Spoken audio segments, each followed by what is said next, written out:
حضرت سلیمان علیہ السلام کی زندگی کا یہ عظیم اور پراسرار واقعہ سورۃ نمل کی آیت 23 سے شروع ہوتا ہے، جہاں حضرت سلیمان علیہ السلام کا ہدہد ملکہ بلقیس کے بارے میں انہیں خبر دیتا ہے اور دو باتوں کا ذکر کرتا ہے، جن میں سے دوسری بات ملکہ بلقیس کے تخت کی تعریف ہے۔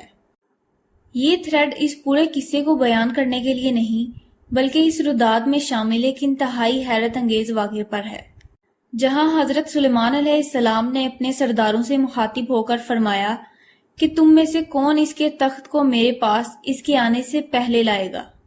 اور اس کے جواب میں جنات میں سے ایک عفریت نے کہا کہ میں اس تخت کو آپ کے پاس لا سکتا ہوں، اس سے پہلے کہ آپ اپنی جگہ سے اٹھیں، اور میں اس کام کے لیے طاقتور ہوں اور امانت دار بھی۔ لیکن پھر اس کے بعد ایک ایسا شخص بول اٹھا جس کے پاس کتاب میں سے علم تھا کہ میں اسے آپ کے پاس لا سکتا ہوں، اس سے پہلے کہ آپ کی نگاہ آپ تک واپس پلٹے۔ یہ مکمل واقعہ 44 نمبر آیت تک چلتا ہے، لیکن اس تھریڈ کا مقصد ملکہ بلقیس کے تخت کا یمن سے فلسطین تک پلک جھپکنے میں پہنچنے کو سمجھنا ہے۔ آپ کے ذہن میں یہی سوال چل رہے ہوں گے کہ فرقان یہ کیسے ممکن ہے؟ وہ شخص کون تھا؟ وہ کون سی کتاب کا کیسا علم تھا؟ سن 1935 میں ایک پیپر لکھا گیا جس کا نام ERP پیراڈاکس تھا۔ اس کے لکھنے والوں میں البرٹ آئنسٹائن، بورس پوڈولسکی اور نیتھن روزن کا نام شامل ہے۔ اس پیپر میں ہونے والی دریافت کو ناممکن کا نام دیا گیا۔ اس پیپر میں ایک جملہ لکھا گیا جو اس صدی کی فزکس کے بڑے بڑے ناموں کی عقل کی عاجزی کا ثبوت ہے۔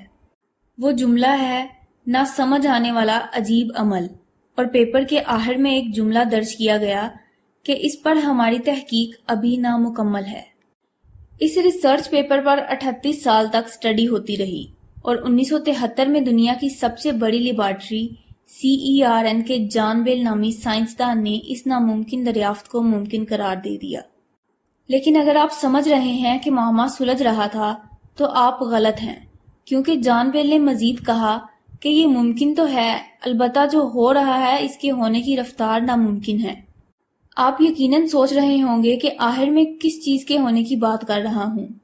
گائز، آئنسٹائن اور ان دو بڑے سائنسدانوں نے اپنے پیپر میں اس بات کی پیشن گوئی کی تھی کہ ایٹم کے سب سے چھوٹے ذرات، یا جسے کوانٹم کی دنیا کہا جاتا ہے، اس دنیا میں ایک ذرے کی خصوصیات کسی دوسرے ذرے پر منتقل ہو سکتی ہے، چاہے دونوں کے درمیان فاصلہ کروڑوں میل ہی کیوں نہ ہو۔ انہوں نے اپنی دریافت کو ناممکن کہہ کر مزید تحقیق کے لیے چھوڑ دیا۔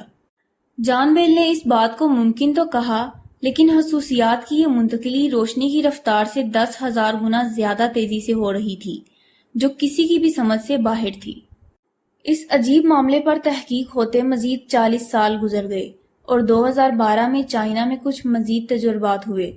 آپ سوچ رہے ہوں گے کہ شاید اب یہ گتھی سلجھ جائے، لیکن نہیں، آپ پھر سے غلط ہیں۔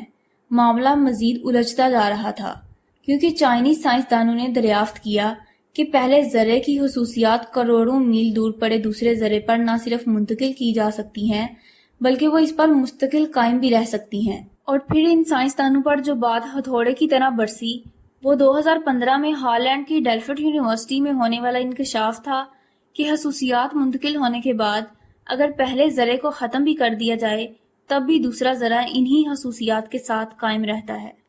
جی ہاں، آپ صحیح نتیجے پر پہنچے ہیں، کیونکہ 2015 میں باقاعدہ طور پر یہ اعلان کیا گیا کہ انسان نے کوانٹم ٹیلی پورٹیشن کو دریافت کر لیا ہے، اور خوشی اور ایکسائٹمنٹ سے بھری اس سائنس کی دنیا میں تجربات تیزی پکڑ گئے۔ چائنا نے اپنے کویسٹ نامی پروجیکٹ کو بہت تیز کر دیا۔ اس پروجیکٹ کا مقصد اس کے نام سے ظاہر ہے، quantum experiments at space scale. انہوں نے اگست 2016 میں میکیوس نامی ایک سیٹلائٹ لانچ کیا، اور 16 جون 2017 وہ تاریخی دن تھا جب ہمارے زمانے کے انسان نے پہلی مرتبہ 1203 کلومیٹر کے فاصلے پر ایک فوٹان کے ذرے کو ٹیلی پورٹ کر دکھایا۔ کوانٹم دنیا کی اس ہلا کر رکھ دینے والی تحقیق نے بڑی بڑی لیبارٹریز میں تجربات کی رفتار دگنی کر دی، اور فوٹان سے بڑے ذرات پر تجربے شروع ہوئے۔ اور چائنا ہی کے ایک سائنٹسٹ پینجین وائی نے جرمنی کی ہائیڈلبرگ یونیورسٹی میں روبیڈیم نامی دھات کے 100 ملین ایٹمز کو تقریباً آدھے میٹر کے فاصلے پر ٹیلی پورٹ کیا۔ روشنی کی رفتار سے تیز ایک جگہ سے دوسری جگہ چیزوں کا پلک جھپکنے میں پہنچ جانا آج ہماری نگاہوں کے سامنے ممکن ہے، اور تیزی کے ساتھ پبلک کے سامنے بھی اور پوشیدہ لیبارٹریز میں بھی اس پر تجربات کیے جا رہے ہیں۔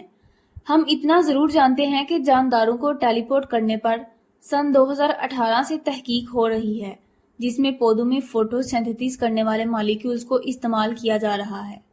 انسان نے تو ابھی صرف اس حیرت انگیز اور ناقابل یقین ٹیکنالوجی کی صرف سطح کھرچی ہے، لیکن بات یہاں ختم نہیں ہوتی۔ آپ کو یاد ہے کہ حضرت سلیمان علیہ السلام کے اس واقعے میں ایک عفریت بھی تھا جس نے کہا تھا کہ میں طاقت رکھتا ہوں کہ آپ کے اٹھنے سے پہلے اس تخت کو لا سکتا ہوں۔ یہ جان لے کہ عفریت جنات کی ایک انتہائی پاورفل کیٹیگری ہے۔ اس واقعے پر تحقیق کے دوران مجھے حسن عسکری کی کتاب الکافی پڑھنے کا اتفاق ہوا، جس میں وہ لکھتے ہیں کہ تخت کا آنا ایسے ہی ممکن تھا کہ تخت اور ان کے درمیان فاصلہ سمٹ جائے۔ یہ پڑھ کر مجھے حیرانی ہوئی۔ یہ حیرانی اس بات پر نہیں کہ یہ کیسی فرضی کہانیاں ہیں، بھلا یہ کیسے ممکن ہے کہ فاصلہ گھٹ جائے، بلکہ یہ دیکھ کر حیرانی ہوئی کہ کیا واقعی اسلام پہلے ہی ہمیں عظیم فاصلوں کے گھٹنے اور بڑھنے کے بارے میں بتا چکا ہے۔ اب جو بات میں آپ کو بتانے لگا ہوں وہ غور سے پڑھیے گا۔ روشنی ہمیشہ ایک سیدھی شعاع میں سفر کرتی ہے، اس کا مڑنا یا روشنی کی شعاع کا خم ہو جانا ناممکن ہے۔ لیکن 2011 میں لی گئی اس تصویر کو غور سے دیکھیے۔ آپ کو زرد رنگ کی اس کہکشاں کے گرد ایک سفید دائرہ نظر آئے گا جو در حقیقت روشنی ہے، جو ایک دائرے کی صورت میں مڑی ہوئی ہے۔ لیکن کیسے؟ یہ کیسے ممکن ہے؟ روشنی تو صرف سیدھی ہی سفر کر سکتی ہے۔ اس کا صرف ایک ہی ممکن جواب ہے کہ کہکشاں کے گرد زبردست اور ناقابل تصور کشش ثقل کی طاقت نے خلا کو موڑ دیا ہے، جس کی وجہ سے روشنی بالکل ایک دائرے کی صورت میں خم ہو چکی ہے، اور اس دائرے کے اندر کا تمام فاصلہ آپس میں سمٹ چکا ہے۔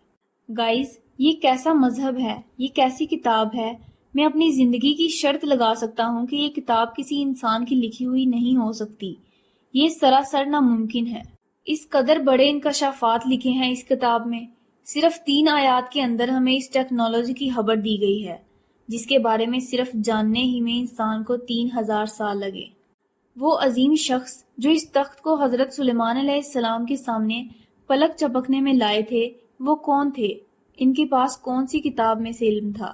ان کا نام قرآن پاک میں تو نہیں لکھا، تاہم روایات میں ان کا نام آصف بن بڑھیا بتایا جاتا ہے، اور یہ کہ وہ ایک انسان تھے اور حضرت سلیمان علیہ السلام کے معزز سرداروں میں سے ایک تھے۔